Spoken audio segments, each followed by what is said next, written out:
because you have these talent evaluators who think, oh man, this guy has potential. He can jump out the gym. Look at his body. He can move this way. He looks like he's going to be this. But all potential means you haven't proven shit. And that's what we draft nowadays. Like the number one pick is going to have the most possible upside. The number one pick is never the guy who's done the most.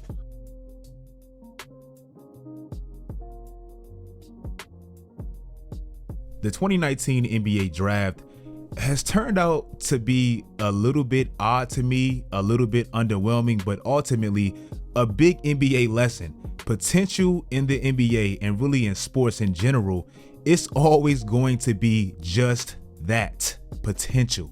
I've been doing these draft 3 year later videos for the last 2 years, and what seems to be the common theme of all these drafts is that talent and potential, it can materialize into great productivity when talent meets the hard work.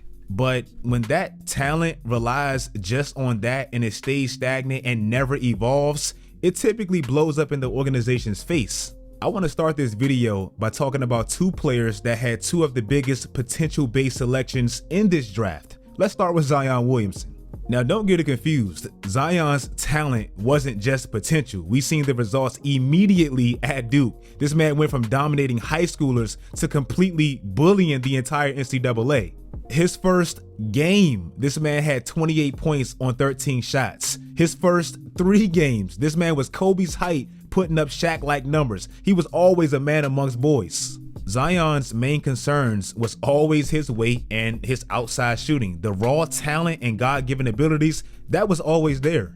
No, he wasn't fat at Duke. I always thought he was just strong with some baby fat on him. But like I said in my video that I made about him a few weeks ago, if you're borderline overweight, one injury is going to make you significantly overweight. That's just how it goes. And that's exactly what happened to Zion. His career so far has been glimpses of what could be extremely dangerous, but ultimately a massive disappointment for the Pelicans franchise. Remember, he started his career off injured, recovering from a torn meniscus. Then last year, he played what looks to be a miraculous 61 games, and now he's on the verge of missing his entire third season. Teams, they draft these players to get their teams into better situations, not for the players that have great individual success with the logos on them. Like the Pelicans, they haven't gotten any better since drafting Zion, and most of it is because of this. I know a lot of people don't like seeing this because of his talent, but if he misses this entire season, which he probably will, he is literally on a Greg Oden trajectory. Think about it like this. Zion was the #1 pick, right? He's 36th in games played in his entire draft, and everybody under him is pretty much not even in this league anymore. Also, for the longevity of his career, I don't like him having these early lower extremity injuries, especially when he's naturally heavy and he's an explosive player that leaps out the gym. I hope for the sake of his future, he can lose some necessary weight and build on what looked to be a great start. He was great when he was there, he's just never there. The flip side of potential is a guy that's now my second favorite player behind D'Lo, Darius Garland. Darius was a very risky draft choice that pretty much got drafted off his potential. In fact, I believe if he got drafted in the 2018 draft, he probably would have been a mid to low first round draft choice. Why was he such a risk? Well, he only played 4 full games at the University of Vanderbilt before blowing out his knee. He just happened to land in a relatively weak draft, and that's why he got drafted 5th. In those 4 games, he was incredible, but scouts, they definitely had their doubts. Ball handling was top tier, getting to his spots and his craftiness looked pretty much effortless. But with the Cavs already not having a true point with the selection they had the year prior, Colin Sexton, some people question how exactly another small guard like Darius, how exactly does he fix that? After the Cavs lost LeBron, they needed somebody to run an efficient offense, and believe it or not, playmaking, it didn't seem to be Darius's forte at Vanderbilt. Again, the sample size was so damn small. He only played 4 full games, so scouts, they kind of had to nitpick. They pointed out the fact that he actually had 2 more turnovers than assists, and they didn't really know about his playmaking ability. Man, they just had no idea, bro. They just didn't know. This man is undoubtedly the best playmaker in that draft, one of the best playmakers in the league, and with the team he has now surrounding him, it complements his skill set beautifully. Obviously, I'm not happy that Collin Sexton got injured, like at all. But the one bright spot about that is it allowed us to truly see how special Darius is as the primary ball handler for the Cavs.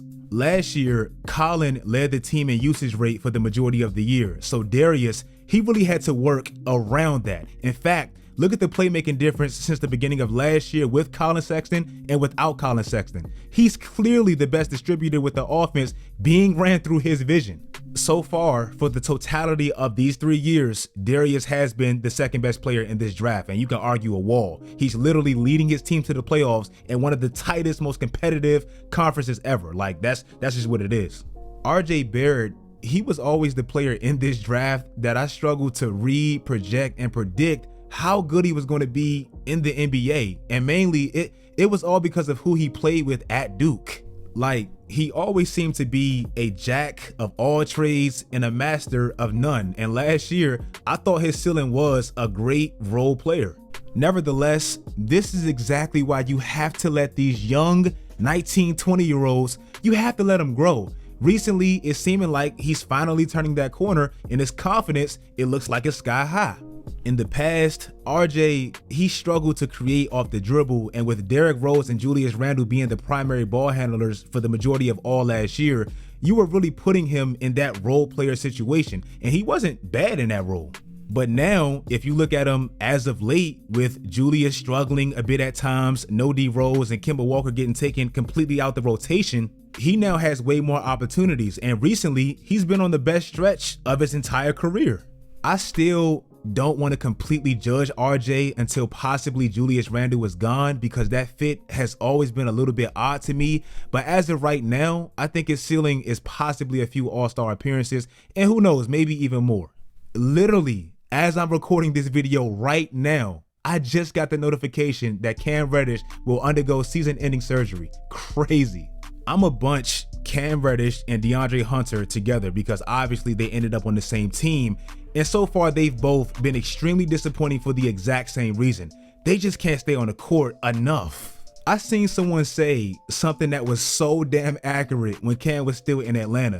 DeAndre Hunter and Cam, they've both been so injured while in Atlanta that combined, it's like they were just one first-round pick. Instead of having two, you really only got one, if even that. I said this in my D-Lo video. It is impossible to develop if you are always returning from an injury. Like, confidence is built through reps. Cam Reddish came into this league at 20 years old and he missed 55 games in his first 2 years. Like, that's just not going to cut it against grown men. DeAndre, he showed significant improvement at the beginning of last year, and then he got hurt and it completely threw off his rhythm. Same thing in this year. Cam, he gets traded to New York. He's slowly trying to incorporate himself in Thibs' offense, and then he gets injured again. Both of these players, they just weren't there enough, bro, and it's hard to really judge them because they're not there. Tyler Herro, his career so far is the definition of not judging a 20-year-old by a 30-year-old's standard. Like, I don't understand why we do this. Last year, this man got slammed, and I mean crucified after his play in the first round against Milwaukee. People, they contributed all his early success to the bubble environment, hence the name Bubble Boy and all that. But this year, and I know a lot of people don't like him for whatever reason, Jack Harlow, I don't know what it is, but people do not like this man. This year, he's easily the sixth man of the year, embracing that role. He's shown improvement literally every single season that he's been in the league. And honestly, I think this year, outside of probably Kyle Lowry, he's been the most consistent Miami Heat all year. Kyle, he's been like the glue guy for the team, that vet glue guy, don't get me wrong.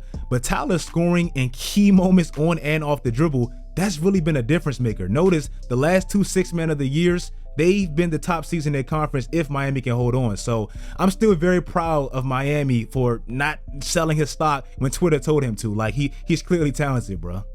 Ja Morant, he's the best player in this draft so far, and to me, it hasn't even really been close. I'm not even talking about just numbers, and if you want to talk about numbers, we can go there too. I'm talking about team purposes. He and Darius Garland so far, they're the only ones in this draft that kind of lifted the team from the gutter into relevancy. What's been so impressive about Ja, and I know right now he's the media darling, so it can be a little annoying even for me, but you have to give this man his flowers. His teams have literally gotten better every single year since he's been there. Look at his winning percentages from the time that he first got there, before he got there, and right now. Mind you, this has all been in the midst of key injuries to a young team, which can be extremely detrimental to their growth. Jaren Jackson gone all last year. Dillon Brooks, arguably their best two-way player, gone all this year. And regardless, the team is still taking massive leaps. Ja's rookie year, play-in game versus a steaming hot Portland team with Dame playing out of his mind, and they barely lose, and Ja Morant scores 35 points in that one. Last year, pretty much the exact same scenario, playing a Stephen Curry in the play-in game with Steph playing out of his mind, and he outduels Steph. Then last year, against the #1 seed in the conference, the defensive player of the year, and one of the best defensive teams in the league, he averages 30 in his first playoff series. And now this year, this man's team is second in the West as I currently record this video. And look at the leap that he's taken this year. Like, hands down, he's the best in this draft so far. Surprises for me in this draft on the positive side, Cam Johnson. I didn't see him contributing to such a struggling Phoenix team. You got to remember how bad Phoenix was when they got Cam Johnson. But now with the playmaking of CP3, the coaching of Monty Williams, and really the emergence of Phoenix as a whole, he's found a very nice role with Phoenix. Like, I'm happy for Cam Johnson. Kobe White, he hasn't really materialized into anything special, but I will give him the Fred Hoiberg pass. Like, that environment seemed to be extremely tumultuous. Now it seems like with less responsibilities and expectations, he has found a pretty solid role off the bench with Chicago, so I'll give him that. Jordan Poole, he's like the most Golden State draft pick ever, especially in Klay's absence. And KPJ, he's now in Houston, and he still seems to have a bit of that attitude problem, which concerned a lot of people before the draft. And most importantly, he just struggles with consistency, bruh. Remember when he had that 50-point burst out of nowhere last year, and me and everybody else, we got all excited? But it's like since then, he hasn't really found that consistency, and that's really been his problem, especially with his shooting. And Bobo, the project of the draft, he's been just that, pretty much a big ass project with God-given abilities. He doesn't really do anything that doesn't contribute to his individual numbers, hence why it's kind of hard for him to find a true fit on a real contender. And too often, and this is the same problem that I had with Porzingis at times, he eliminates that height advantage by trying to play on the perimeter too much. You add that with him kind of having a low motor and he's a little injury prone, I just can't see him in this league too much longer, bro. I just can't. If you guys like this video, make sure you like the video. And before you leave, really quickly, comment your top 5 players in this draft in order. I want to see where these players, where they land for y'all. Make sure you guys follow my social media sites, turn on post notifications, do all that great stuff, guys. And until next time, as always,